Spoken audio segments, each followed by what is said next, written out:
हरे कृष्णा। मेरे channel divine कोमल में एक बार फिर से आपका स्वागत है। आशा करती हूँ आप भी अपने स्थानों पर सकुशल होंगे, स्वस्थ होंगे। अपने पिता महाराज दशरथ के वचन को निभाने के लिए जब प्रभु श्री राम वनवास पर निकले तो वे काफी समय तक अपनी पत्नी सीता जी और भाई लक्ष्मण जी के साथ चित्रकूट में रहे। कुछ समय के बाद उन्हें लगा कि धीरे धीरे यहाँ पर लोग मेरा परिचय जान गए हैं, इसीलिए आने जाने वालों की संख्या बढ़ रही है।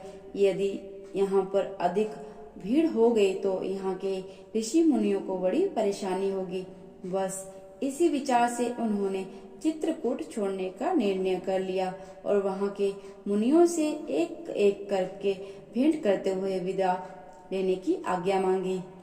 इसी क्रम में जब वे अत्रि मुनि के आश्रम में पहुंचे और जैसे ही मुनि श्री को प्रभु के आगमन की जानकारी हुई तो खुशी में आश्रम के द्वार की ओर दौड़ने लगे।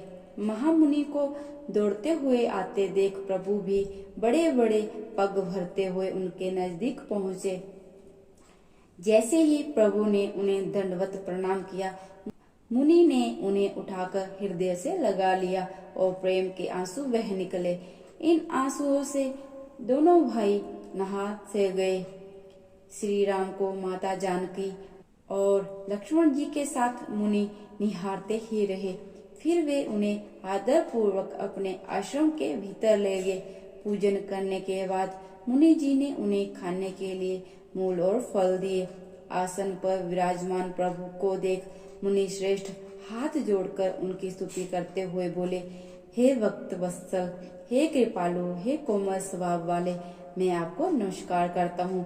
आप नितांत सुंदर श्याम आवागमन रूपी सागर को मथने के लिए मंदराचल रूप फूले हुए कमल के समान नेत्रों वाले, मद आदि दोषों को छुड़ाने वाले हैं। मुनि ने आगे कहा कि आप तरकस और धनुष बाण धारण करने वाले तीनों लोकों के स्वामी हैं। आप महादेव जी के धनुष को तोड़ने वाले, मुनि राजों और संतों को आनंद देने वाले तथा देवताओं के शत्रु असुरों के समूह का नाश करने वाले हैं। अत्रि मुनि ने कई प्रकार से उनकी प्रशंसा करते हुए आग्रह किया कि वे अपने चरण कमलों की भक्ति प्रदान करें।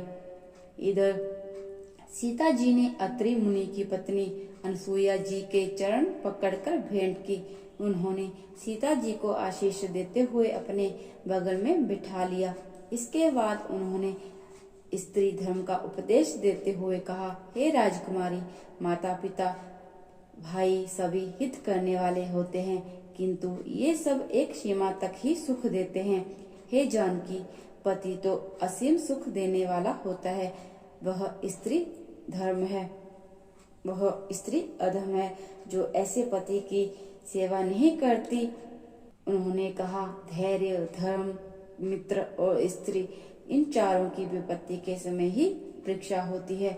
उन्होंने कहा कि वृद्ध, रोगी, मूर्ख, निर्धन, नेत्रहीन, बहरा, क्रोधी और अत्यंत ही दीन पति का अपमान करने से स्त्री यमपुर में भांति भांति के दुख पाती है।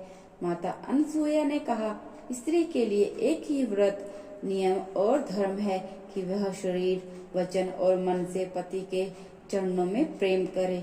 उन्होंने स्त्री के धर्म की व्याख्या करते हुए कहा कि वह नारी श्रेष्ठ है जो अपने पति के अलावा पराये पुरुष को स्वप्न में भी नहीं देखती।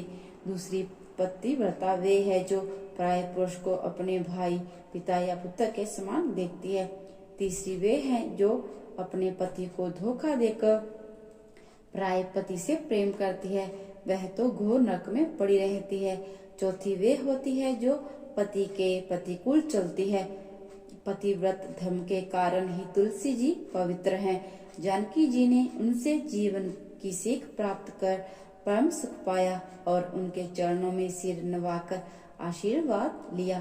तो दोस्तों, आज की इस वीडियो में इतना ही। वीडियो पसंद आए तो चैनल को सब्सक्राइब कीजिएगा। हरे कृष्णा, जय श्री राम।